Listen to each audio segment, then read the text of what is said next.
Right, but now that you've had a little time to reflect on what happened in there, can you just give us, some more thoughts aside from what you said in the cage? The guy's good, man. He's a world champ. Maybe I could have done more. Hindsight's 2020. I was very prepared for this fight, to fight 25 minutes. He did exactly what I thought he was going to do. Maybe, of course I'm going to beat myself up, and I'm the only one who has to deal with this, me and my family. But I'm just wondering if maybe against the fence when I got underhooks, if I could have tried a little bit harder to get off the fence, maybe. But that's just questions that I'm gonna have to live with for the rest of my life. I thought for sure he was winning the rounds, obviously, taking me down and dominating, but I felt like he was squeezing hard. We were getting slicker. I felt like he was getting a little weaker. Coming into this fight, I thought later in the third, fourth, and fifth were going to be my rounds. Not that I was planning on giving up the first two, but I knew they were going to be tough.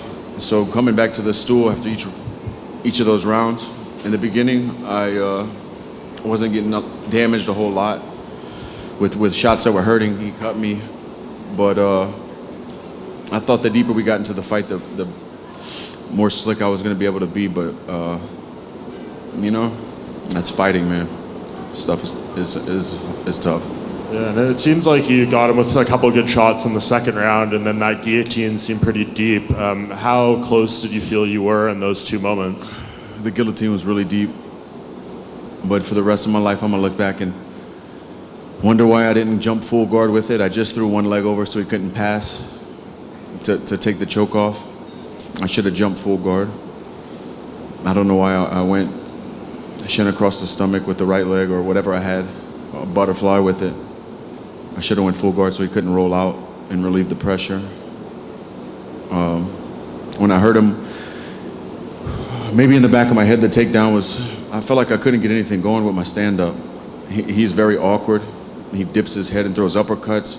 We never got into an orthodox kickboxing or boxing exchange on the feet. It was all one punch at a time, or him dipping and throwing a knee, or him dipping and throwing an uppercut. I didn't get a rhythm.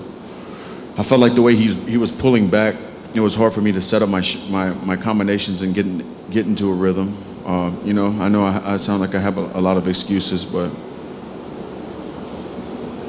I was just so prepared, for tonight. This one really hurts.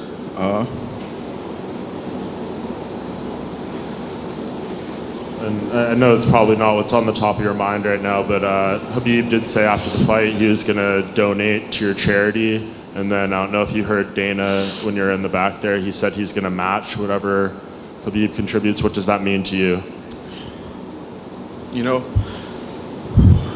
It's great, because it's going to help a lot of people. We're building a water well in Uganda, so that I'm sure with the memorabilia sold, we're going to reach the goal and build a solar power water well with a tower for the pygmy people in an orphanage and school in Uganda. So I'm proud of that, But I wanted to leave tonight the world champ and just let myself down, man. But I appreciate them, helping out the charity. It's been growing, and I'm very grateful for that. Dustin, over here. I was wondering if the heat affected your cardio at all. Did you feel it in the arena? A lot of fighters were complaining about how hot it was. No, it didn't. I felt good. You seemed to wobble Khabib in the second round.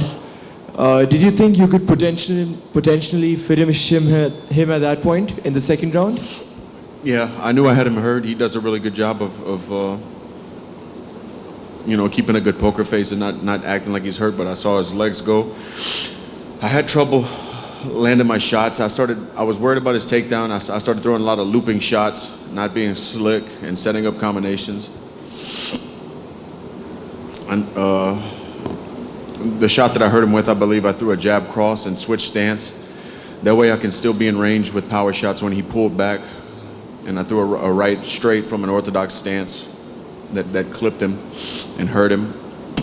He circled well, had a good poker face. I didn't go crazy like I usually do. I kind of pulled back after I threw a couple looping shots that missed. I think I threw a knee right after that clipped him a little bit too. I think I hurt him with that as well. I just didn't do enough, you know, and I have to live with it for the rest of my life. Just going back on the charity work, Dana White actually just said that he would match what Khabib gets for the fight gear that he was wearing tonight. Does that, you know, what's your take on that? Like I said, I'm very appreciative of that. I'm trying to get this thing as big as I can. I just partnered up with Everlast. We're launching a campaign together with the Good Fight Foundation and Everlast. We're going to be the official charity of Everlast, and that's worldwide. So I think we're going to do some great things with that. You know, I have a lot of good things going. I'm just trying to do as much as I can and help as many people as I can. You know, with these fights, I built a pretty good life for me and my family through this, and I'm just trying to do as much as I can with it. Dastin Porье, this is Shadi Unleashed, Alan TV. You finished Justin Gaethje, you finished Anthony Pettis, Eddie Alvarez. I'll tell you a bad motherfucker. Do you think you'd be interested in fighting next, Masvidal versus Nate Diaz? If I'd be what? Would you be interested in fighting next, Masvidal and Nate Diaz? It's the BMF belt, so you're a BMF, so. George is a buddy of mine. I don't sell out like fucking Kobe Covington and talk bad about people who I roll with. No, George is a buddy of mine. I won't fight him. He's a training partner. He's a good guy. If anything, I'll go out to Florida and help him for that fight. Hi, to your left, Alex Cornwall from Reuters. Once you, I guess, take some time off down the road, what happens next in your career? Man, it's tough to say right now. You know, this was my 41st fight tonight. I'm only 30 years old. I've just been through so much in my fighting career. It's like, I don't know what's next, you know? I thought, honestly, the last 10 weeks of training camp and preparing for this fight, I thought the stars were aligning and I thought this was my night, you know? I thought this was like destiny, but I don't want to just keep crying up here in front of you guys, man, but this just means a lot to me. And, you know, to have a performance like that, and in the moment I was just waiting for each round. I thought I was going to start pulling away and start outpacing him later on in the fight, but he's just his balance and his weight distribution against the fence, and then when he's on top, it's so strong. Physically, he didn't feel overwhelming. I've fought guys that are stronger than him, but skill-wise and balance-wise, he felt really good. I just really thought tonight I was gonna fly back home to the United States, undisputed world champ. So this really hurts, but I'm gonna go back home and talk to my wife. You know, like I said, I have a lot of tread left on the tires, I feel. I felt good out there tonight. I felt good this whole training camp. I'm not fighting just to fight. You know, I've been fighting to be the world champ, so these opportunities don't come that often. I just need to go back home and then think about what could be next for me. Dustin is all about MMA from Brazil. I just want to say you're a very young guy. You have a long career in the future. I just want to say you fight very well tonight. It was unbelievable to see how you fight. So keep your head and go ahead. You are a very good fighter. You are a very good fighter. Just go home, rest a little bit.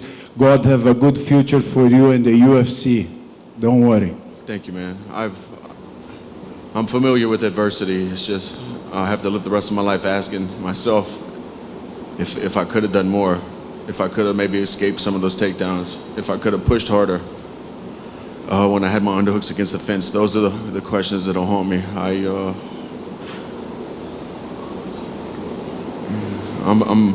I've lost before. Hello, Dustin. At press conference in London before this fight, Khabib, he actually praised you as a fighter. He said a lot of good things about you, but he also said that you had never felt a pressure like the pressure he was going to put on you, that you had never felt anything like that before. Can you say something about it? What is that like, Khabib's pressure? It's tough, you know. Like I said, he didn't feel overwhelmingly strong, but he felt very intelligent with his balance, with his decisions. When he would regrip or trip me along the fence, he's just very skilled grappler with good hips.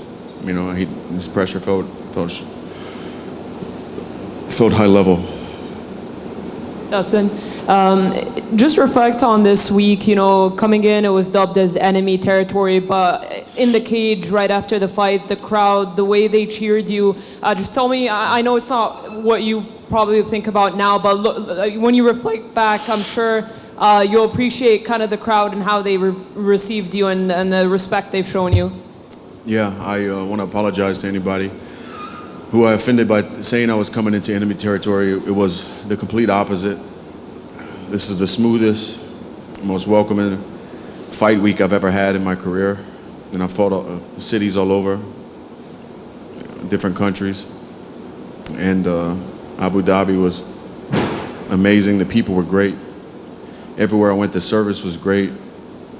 It was one of the best, you know, which added to me thinking that it was all coming together tonight. It was the best week I've had in preparing for a fight, the best weight cut, you know.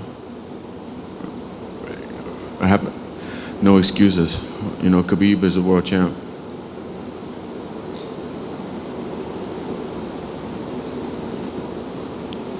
Thank you, guys.